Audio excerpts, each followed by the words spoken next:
As a busy mom juggling work responsibilities and the demands of family life, maintaining a healthy lifestyle became increasingly challenging. Since the start of the COVID-19 pandemic, my job as a pharmacovigilance analyst shifted to full-time remote. For the most part, working from home has been a blessing, but it also brought about significant change in my daily routine. Not only did my lifestyle instantly become more sedentary, but the proximity to the kitchen made snacking an all too frequent activity. What made me even more complacent was the fact that I have always been very slim. I didn't have to watch what or how much I ate. I've never had to struggle to lose weight, but eventually, the sedentary lifestyle and undisciplined eating started to take its toll. If I'm completely honest, I still didn't gain much weight overall, but I did notice that unwanted weight gain around my waist. To make matters worse, I started feeling lethargic, and for some reason, my hormones seemed to be behaving differently. All I knew is that I didn't like it one bit. It was a wake-up call for me to make a change for the better. I needed to be disciplined. I had to be intentional.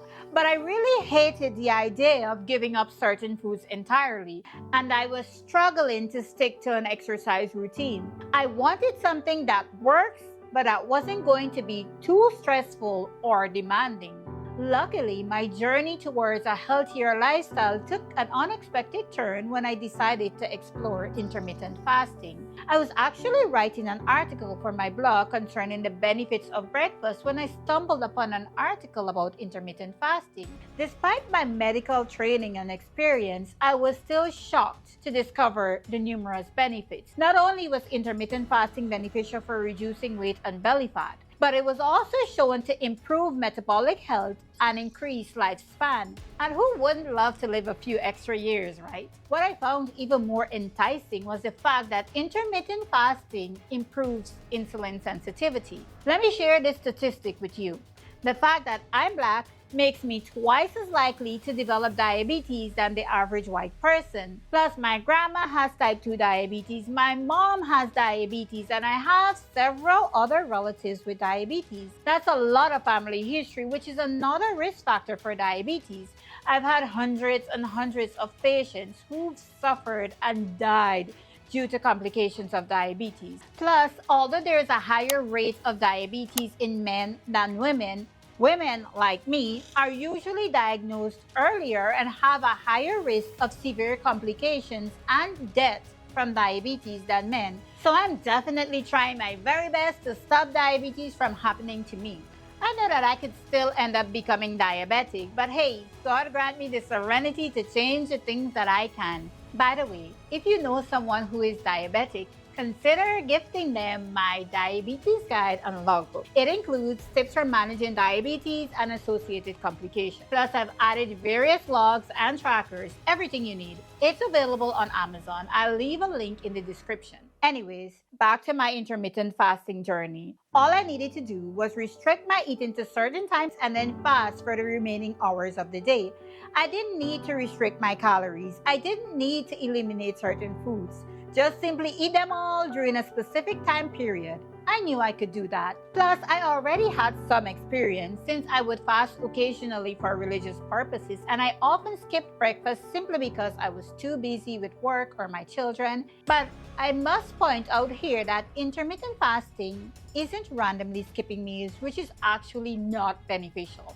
I talk a little bit more about randomly skipping meals in this video. So, why exactly is intermittent fasting so beneficial? One of the primary mechanisms behind the benefits of intermittent fasting is its ability to induce a state of ketosis. During ketosis, the body burns fat for energy instead of glucose. In addition to the benefits I mentioned earlier, this process can reduce blood pressure, reduce cholesterol levels, and reduce the risk of cancer and Alzheimer's. Research has shown that intermittent fasting increases autophagy, which is the body's natural process of cleaning out damaged cells. Autophagy is believed to play a key role in aging and disease prevention. So if you want to slow down aging and look younger, maybe intermittent fasting is the way to go. However, Factors such as the length of the fasting period, the timing of meals, and the types of foods consumed during the eating periods can all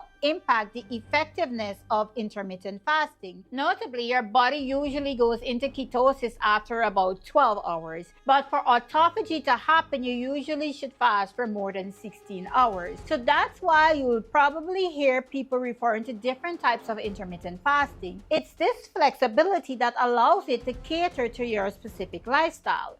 You can do time-restricted eating, alternate day fasting, and periodic fasting. Actually, some people would fast for 3 to 5 days once or twice a year to essentially reset their immune system and improve their metabolism. Personally, I've never fasted for so long. Maybe I'll give it a try sometime.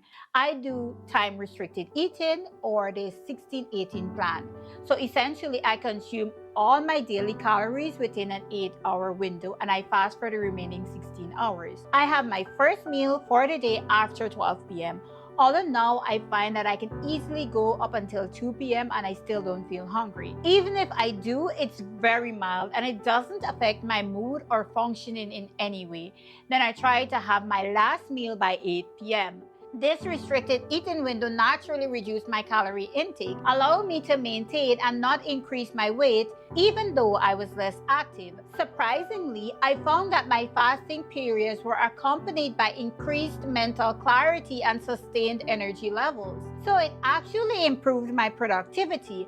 I felt less bloated, I had less indigestion, and my sleep was better because I wasn't eating just before bed. Plus, it simplified my meal planning process. Knowing that I had a designated eating window allowed me to focus on preparing nutrient-dense meals rather than occasionally worrying about snacks. Perhaps even more significant is the fact that intermittent fasting helped me to be more disciplined and intentional with my habits and lifestyle. Let's face it, I can't be absolutely certain that all of these benefits I experienced are due to intermittent fasting only. However, I'm truly grateful because intermittent fasting served as a catalyst for other lifestyle changes that I subsequently implemented. I saw firsthand that small changes could be quite beneficial. For instance, now I can easily drink tea without sugar, although I previously found that very hard to do. I no longer snack throughout the day. Actually, right now, I only eat twice daily. I eat lunch, immediately followed by a small snack, and then I don't eat again until dinner.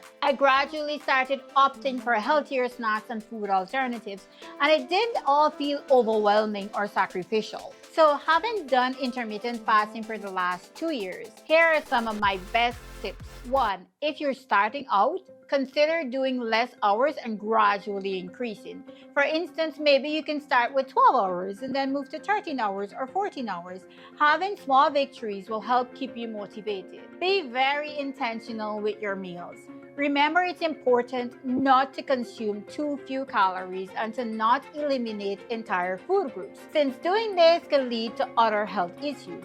For instance, I previously ate fruits only in the morning. So when I first started, I realized that I had completely eliminated fruits and some other foods from my diet. Ideally, we should be consuming 5 servings of fruits and vegetables daily. So now I've made it a ritual to eat some fruits just before lunch. This way, I have reincorporated fruits into my diet in a way that's very habitual. Plus, this helps me decrease the amount of carbs I eat after a long fast. Next, don't feel like a prisoner in your own body. Remember, it's about creating a healthy lifestyle that works for you. If you're going to be implementing something that will simply make you miserable, it's probably not even going to be worth it. The stress will likely kill you out faster than the poor eating habits. So for the days that I'm simply unable to have my last meal before 8 p.m., I refuse to feel bad about it. However, generally, I don't feel the need to have cheat days because I simply am not hungry in the mornings anymore. I do sometimes have hot tea only. So that's the hot water and tea bag without sugar or milk. By doing this, I'm still technically fasting since the tea itself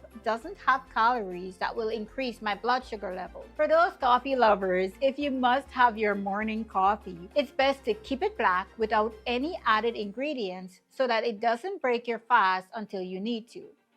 Next, Even though you do not need to decrease the total number of calories you eat per day to experience the benefits of intermittent fasting, be careful not to overeat, as consuming too many calories during your eating window can negate the potential benefits of time restricted eating. Getting enough sleep is very helpful. Not only will it eliminate most of your fasting hours, but it'll help you regulate your hunger. Consistency is key when it comes to time restricted eating.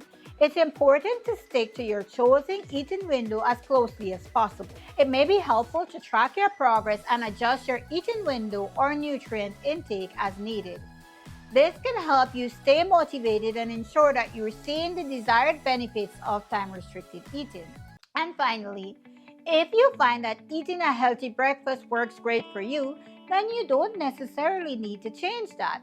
Just perhaps try to stop eating a few hours before bed, or perhaps push breakfast back by a few minutes or an hour, whatever works best for you.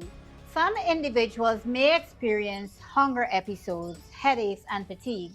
However, these side effects typically subside after your body adjusts to this new eating pattern.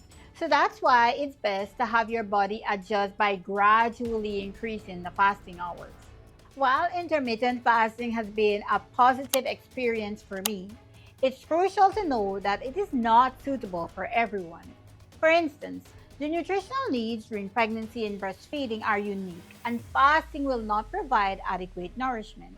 Fasting may worsen unhealthy relationships with food if you have a history of eating disorders. Individuals who already have diabetes, heart conditions, or other chronic illnesses should seek advice from their healthcare provider to ensure that intermittent fasting aligns with their health needs. Plus, although I try to drag my husband along on this journey, my children are definitely not doing intermittent fasting. Children and adolescents are growing and have different caloric needs. Finding a sustainable approach to wellness is essential. Intermittent fasting has proven to be a valuable tool for regaining control of my eating habits and improving my relationship with food. It has truly been a transformative experience. If you're committed to living a healthier lifestyle, you'd want to subscribe to this channel and check out this video next.